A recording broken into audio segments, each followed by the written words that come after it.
Hi friends, welcome to our channel Prabandha vlogs. అందరూ ఎలా ఉన్నారు? నేనైతే చాలా బాగున్నాను. సో కుకింగ్ వీడియోస్ చేయక చాలా లాంగ్ గ్యాప్ వచ్చిందనేసి ఈరోజు నేను మిల్ మేకర్ టమాటా కర్రీ చేశానండి మీ అందరి కోసం. సో అది ఎంత బాగా వచ్చిందంటే మీరే చూడండి. సో ఈ మిల్ మేకర్ టమాటా కోసం నేను ముందుగా మిల్ మేకర్ తీసుకొని దాన్ని చక్కగా వేడి వాటర్లో ఈ విధంగా ఉడకబెట్టుకున్నానండి. సో ఇలా మిల్ మేకర్ని వేడి వాటర్లో వేసి ఇలా ఉడికించుకున్న తర్వాత వాటర్ అంతా పిండేసి చూడండి. ఇప్పుడు మంచి స్పాంజీ టైప్ ఎంత చక్కగా ఉడికిపోయిందో. సో ఈ విధంగా ఉడికాక ఇప్పుడు మనం ప్యాన్ పెట్టుకొని ప్యాన్లో ఒక 2 స్పూన్స్ వరకు ఆయిల్ వేసుకొని ఈ మిల్ మేకర్ అంతా కూడా మనం గోల్డెన్ బ్రౌన్ కలర్లో వచ్చే విధంగా చక్కగా దీని అంతా కూడా ఆయిల్లో వేపుకుందాం అనమాట. సో ఎవరైతే మన ఛానల్ని ఫస్ట్ టైం విజిట్ అయ్యారో ప్లీజ్ అండి సబ్స్క్రైబ్ చేసుకోండి. అదేవిధంగా మన వీడియోకి లైక్ చేయండి, షేర్ చేయండి, కామెంట్ చేయండి. తప్పకుండా చాలా బాగుంటుందండి, ఒకసారి ట్రై చేయండి. మిల్ మేకర్ అంటే ఇష్టం లేని వాళ్ళు కూడా కంపల్సరీ తింటారండి, అంత బాగుంటుంది. ఈ విధంగా ట్రై చేయండి నేను చూపించినట్లుగా. చూడండి ఇప్పుడు మనకి మిల్ మేకర్ అంతా కూడా చక్కగా గోల్డెన్ బ్రౌన్ కలర్లోకి మారుతుంది. సో ఇట్లా మనము ఈ మిల్ మేకర్ని అంతా కూడా మంచిగా గోల్డెన్ బ్రౌన్ కలర్లో వచ్చే విధంగా చక్కగా ఆయిల్ అనేది ఫ్రై చేసుకోవాలండి. ఈ విధంగా చేసుకుంటేనే మనకి కర్రీ అనేది మంచి టేస్ట్ ఉంటుందండి. జస్ట్ నార్మల్గా ఉడకబెట్టేసేస్తే మంచిగా అనిపించదు. సో కంపల్సరీ ఇట్లా మంచిగా ఆయిల్లో ఫ్రై చేసుకున్నాకనే ఆ టమాటాలలో యాడ్ చేసుకోవాలన్నమాట. అప్పుడే కర్రీ అనేది మనకి మంచి టేస్ట్ వస్తుందన్నమాట. చూడండి ఒక 50% వరకు మనకి ఫ్రై అయింది. సో ఇంకొక 50% వరకు కూడా మనము దీన్ని చక్కగా గోల్డెన్ బ్రౌన్ కలర్లో వచ్చే విధంగా అంతా కూడా చక్కగా వేగనిద్దాము. చూడండి అంతా కూడా చక్కగా మీకు కొద్దిగా అందులో ఆయిల్ అనేది లేకపోతే ఇంకొద్దిగా ఆయిల్ యాడ్ చేసుకోండి, నో ప్రాబ్లం. ఇందులో ప్రాబ్లం ఏముండదు. సో మంచిగా ఫ్రై అవుతుంది. చూడండి ఈ విధంగా అంతా కూడా చక్కగా ఫ్రై చేసుకుందాం అనమాట. ఇక మనకి మ్యాక్సిమం అంతా కూడా చక్కగా ఫ్రై అయిపోయిందండి. సో ఈ విధంగా అయితే మనకి సరిపోతుంది. సో ఈ విధంగా అయ్యాక వీటిని తీసుకొని మనము పక్కన వేరే బౌల్లో అనేది షిఫ్ట్ చేసుకుందాము. సో ఈ విధంగా నేను వేరే బౌల్లో వేసుకున్నాక ఇప్పుడు అదే ప్యాన్ పెట్టుకొని ఇందులో ఒక 3-4 స్పూన్స్ వరకు నేను ఆయిల్ తీసుకుంటున్నానండి. సో ఈ విధంగా ఆయిల్ తీసుకొని ఆయిల్ అనేది హీట్ అయ్యాక ఇప్పుడు 2 ఎండుమిరపకాయలు, కొద్దిగా జీలకర్ర వేసుకుందామండి. సో అదేవిధంగా నేను ఒక మీడియం సైజు ఉల్లిగడ్డ అనేది కట్ చేసి పెట్టుకున్నాను. సో ఈ మీడియం సైజు ఉల్లిగడ్డ కూడా ఇందులో యాడ్ చేసుకుందాము.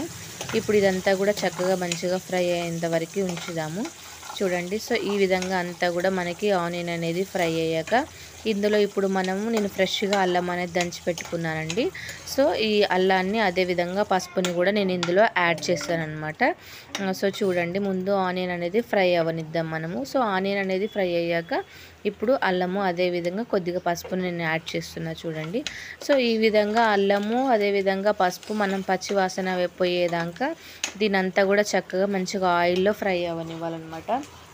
సో చూడండి ఈ విధంగా అంతా కూడా కలుపుకుంటూ మనం అల్లం అనేది పచ్చివాసన పోయేదాకా చక్కగా తాలింపులో ఆయిల్ అనేది ఫ్రై అవ్వనిద్దామండి. సో ఈ విధంగా ఫ్రై అయ్యాక నేను ఒక 4 టమాటాలు కట్ చేసి పెట్టుకున్నానండి ముందే. సో చూడండి మీరు కూడా ఈ విధంగా టమాటాలని కట్ చేసుకోండి. సో ఇలా కట్ చేసుకున్నాక చక్కగా టమాటాలను ఇందులో యాడ్ చేసుకోవాలండి. సో యాడ్ చేసుకుని అంతా కూడా చక్కగా మంచిగా కలుపుతున్నాను.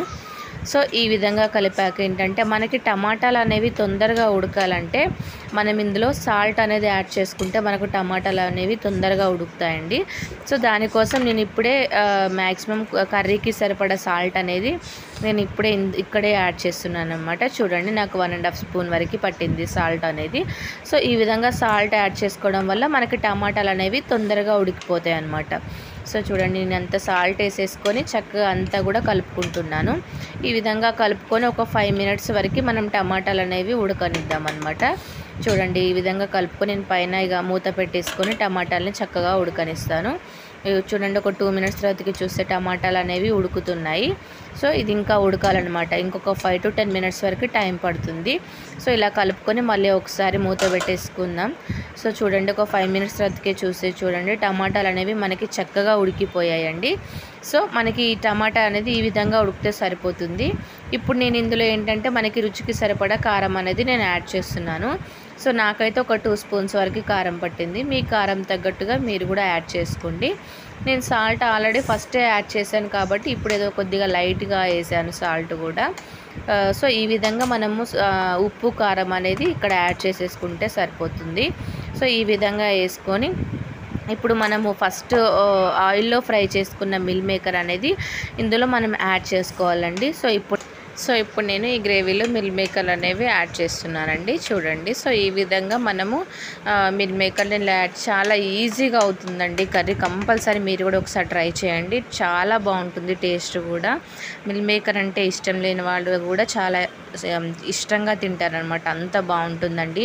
ఇది చపాతీలోకే కానీ రైస్లోకే కానీ చాలా బాగుంటుంది. చాలా ఈజీగా చేసుకోవచ్చు అండి, ఎలాంటి వాళ్ళైనా కూడా చాలా ఈజీగా చేసుకోవచ్చు అనమాట. చూడండి, నేను ఇప్పుడు మిల్ మేకర్ అనేవి ఈ టమాటాలో యాడ్ చేశాను, అంతే అండి. చూడండి, ఒక 2 మినిట్స్ వరకు దీనంతా కూడా ఆ మిల్ మేకర్కి ఉప్పు కారం పట్టే విధంగా ఉంచితే సరిపోతుందండి. నేను దీంట్లో కొద్దిగా గరం మసాలా అనేది యాడ్ చేశాను, సో మీరు కూడా యాడ్ చేసుకోండి.